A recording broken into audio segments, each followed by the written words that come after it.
Hello यार, स्वागत है आप सभी का मेरे यूट्यूब चैनल स्कूल ट्यूशन गुरुजी में। बच्चा हम कर रहे थे आपका चैप्टर या अध्याय force and laws of motion यानी बल तथा गति के नियम। और अभी हम कर रहे थे बच्चों एक्सरसाइज के क्वेश्चंस। तो 1 से 7 तक के क्वेश्चंस कर चुके थे बच्चों हम। अब करेंगे 7 से आगे के क्वेश्चन। तो चलिए बच्चों, बिना टाइम वेस्ट के शुरू करते हैं अपने अभ्यास के प्रश्न उत्तर को। तो क्वेश्चन नंबर 8 क्या कहता है बच्चों? An automobile vehicle has a mass of 1500 kg. What must be the force between the vehicle and the road if the vehicle is to be stopped with a negative acceleration of 1.7 metre पर second square? यानी एक automobile वाहन है, उसका वजन कितना है, द्रव्यमान कितना है बच्चों? 1500 किलोग्राम है। और हमें वाहन को ऋणात्मक त्वरण के साथ 1.7 मीटर प्रति सेकेंड स्क्वायर के दर पर रोकना है। तो वाहन और सड़क के बीच में कितना बल होना चाहिए ये बताना है। तो सिंपल सा है बच्चों, वाहन का द्रव्यमान m दिया हुआ है 1500 kg यानी मास ऑफ व्हीकल। त्वरण यहाँ पे नेगेटिव में है क्योंकि हमें नेगेटिव एक्सीलरेशन लेना है, तो -1.7 मीटर पर second square. f is equal to m में, और यहाँ पे हमें f कैलकुलेट करना है यानी बल कैलकुलेट करना है। तो दोनों की मल्टीप्लाई कीजिए, आपके पास आएगा -2550 यानी 2550 न्यूटन या 2550 न्यूटन नेगेटिव में। इतना बल लगेगा सड़क और ऑटोमोबाइल के बीच में, यानी फोर्स लगेगी इन दोनों के बीच में, ताकि वो गाड़ी रुक सके बच्चों। क्वेश्चन नंबर 9 देखते हैं बच्चों। क्वेश्चन नंबर 9 क्या कहता है? What is the momentum of an object of mass m moving with velocity v? यानी v वेग से गतिमान m द्रव्यमान की किसी वस्तु का संवेग क्या होगा? तो ये 4 ऑप्शन दिए बच्चों आपको, mv², हाफ mv² और mv। तो बेसिकली होता क्या है बच्चों? The momentum of an object is the product of its mass and velocity. यानी किसी वस्तु का संवेग उसके द्रव्यमान और वेग के गुणनफल को परिभाषित करता है। तो मोमेंटम यानी संवेग बराबर हो गया मास जिसे m से डिनोट करते हैं, या द्रव्यमान जिसे m से डिनोट करते हैं, वेलोसिटी या वेग जिसे हम v से डिनोट करते हैं। तो ये हो गया mv, यानी विकल्प जो है चौथे वाला सही है हमारा बच्चों। ठीक है, चलिए आगे बढ़ते हैं बच्चों। क्वेश्चन नंबर 10 देख लेते हैं। क्वेश्चन नंबर 10 क्या कहता है? Using a horizontal force of 200 newton we intend to move a wooden cabinet across a floor at a constant velocity. What is the friction force that will exerted on the cabinet? यानी 200 Newton के क्षैतिज बल का उपयोग करके हम लकड़ी के कैबिनेट को एक फर्श पर स्थिर वेग से ले जाने का एक प्लान बना रहा है। कैबिनेट पर लगने वाला घर्षण बल कितना होगा? अब हो क्या रहा बच्चों यहाँ पे? Since the velocity of the cabinet is constant it's acceleration must be 0, therefore the effective force acting on it is also 0. This implies that the magnitude of opposing frictional force is equal to the force exerted on the cabinet, which is 200 newton. Therefore the total friction force is -200 newton। यानी क्या है बच्चों? जो velocity है वो क्या है? Constant है, और त्वरण क्या है? शून्य है। तो क्या हुआ? जो उस पर फोर्स लग रही है वो भी क्या हो जाएगी? शून्य हो जाएगी। क्यों? क्योंकि जितनी फोर्स हम लगा रहे हैं उसी फोर्स का अपोजिट यानी घर्षण बल उस पर भी उतना ही लग रहा है। यानी 200 न्यूटन का हम पे फोर्स लग रहा है, 200 न्यूटन का ही क्या लग रहा है बच्चों? हम पे घर्षण बल लग रहा है। तो ये क्या हुआ? ये इसका अपोजिट हो गया, तो फोर्स हो गया 0 बच्चों आपका। चलिए क्वेश्चन नंबर 11 देख लेते हैं। क्वेश्चन नंबर 11 क्या कहता है? Two objects each of mass 1.5 kg are moving in the same straight line but in opposite direction. The velocity of each object is 2.5 meter per second. Before the collision, during they stuck together, what will be the velocity of the combined object after collision?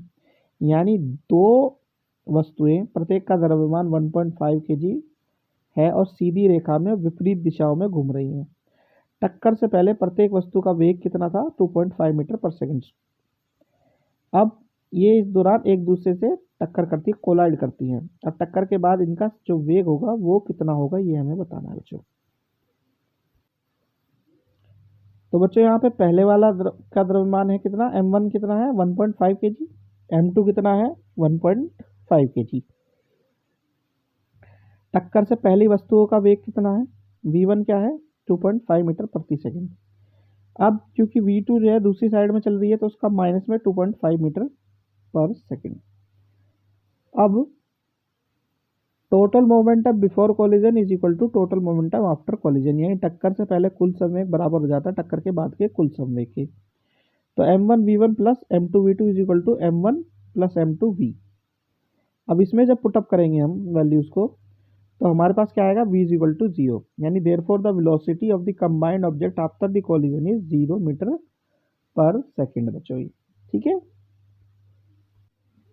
Question number 12 देख लेते हैं बच्चों। Question number 12 क्या है, according to the third law of motion, when we push on an object, the object pushes back on us with an equal and opposite force. If the object is a massive truck parked along the roadside, it will probably not move. A student justifies this answer by answering that the two opposite and equal force cancel each other. Comment on this logic and explain why the truck does not move. यानी कि क्या कह रहा है बच्चों कि गति के तीसरे नियम के अनुसार किसी वस्तु पर हम जब कोई धक्का लगाते हैं, बल लगाते हैं, तो वो भी हम पे इक्वल और अपोजिट फोर्स लगाता है, यानी जो विपरीत बल है वो लगाता है। अब एक जगह पर एक जो है बड़ा सा ट्रक खड़ा है और उसे हम मूव नहीं कर सकते। स्टूडेंट ने क्या किया, उस पर जस्टिफाई किया कि दो opposite force equal and opposite जो होती है वो कैंसिल कर देती है एक दूसरे को। इस तर्क को उसने दिया और आपको इसे जस्टिफाई करना है कि सही है कि गलत। तो बेसिकली आंसर क्या है बच्चों, since the truck has a very high mass the static friction between the road and the truck is high. When pushing the truck with a small force, the frictional force cancels out the applied force and the truck does not move. This implies that the two forces are equal in magnitude but opposite in direction. Since the person pushing the truck is not displaced when a truck does not move, therefore the student logic is correct. यानी basically क्या है बच्चों, होता क्या है जब किसी चीज़ पे हम कोई बल लगाते हैं, यहाँ पे जैसे कि ट्रक दिया हुआ है उस पर बल लग रहा है, तो वो क्या है फ्रिक्शन फोर्स की वजह से, स्टैटिक फ्रिक्शन फोर्स की वजह से क्या हो रहा है, स्मॉल फोर्स जो है वो भी कैंसिल हो जा रही है। ठीक है, अब भले ही मैग्नीट्यूड जो है अलग अलग हो, लेकिन जो अपोज हो रहा है, काम क्या हो रहा है, जो फोर्स जो है अपोज कर रही है वो क्या है, फ्रिक्शन फोर्स है। तो वो मैग्नीट्यूड में इक्वल कैसे होगी, क्योंकि दोनों ही फोर्सों का मैग्नीट्यूड लगभग 0 हो गया, क्योंकि मूवमेंट उसमें नहीं हो पा रहा किसी भी चीज़ के लगने की वजह से। तो इसीलिए क्या कह सकते हैं हम, जो लॉजिक है स्टूडेंट का वो यहाँ पे बिल्कुल सही है बच्चों। ठीक है,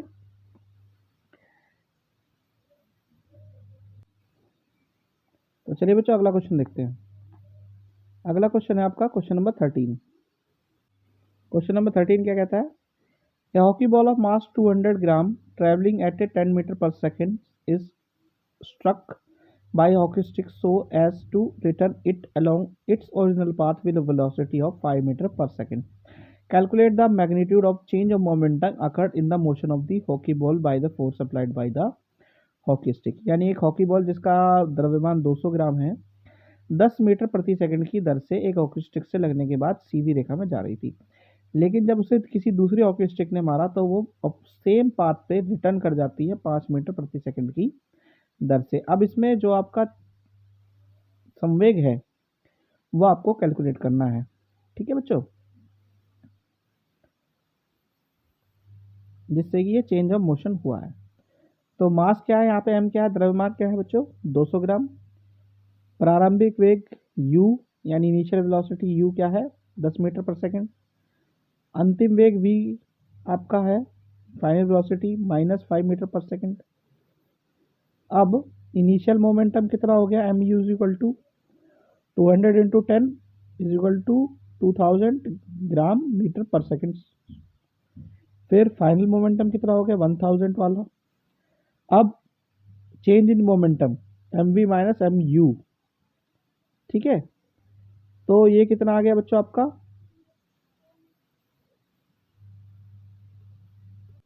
ये कितना आ जाएगा बच्चों आपका, ये माइनस ये, तो आपका आ गया कितना 1000 ग्राम मीटर पर सेकंड। यानी this implies that the momentum of the ball reduces to 1000 gram metre पर second after being struck by the hockey stick. यानी इससे तात्पर्य यह है कि हॉकी स्टिक से टकराने के बाद गेंद की गति में 1000 किलोग्राम प्रति सेकंड क्या हो जाता है, कम हो जाता है बच्चों। ठीक है, तो बच्चों ये हो गया आपका आंसर। आशा करता हूँ आपको वीडियो अच्छी लगी होगी। Thank you.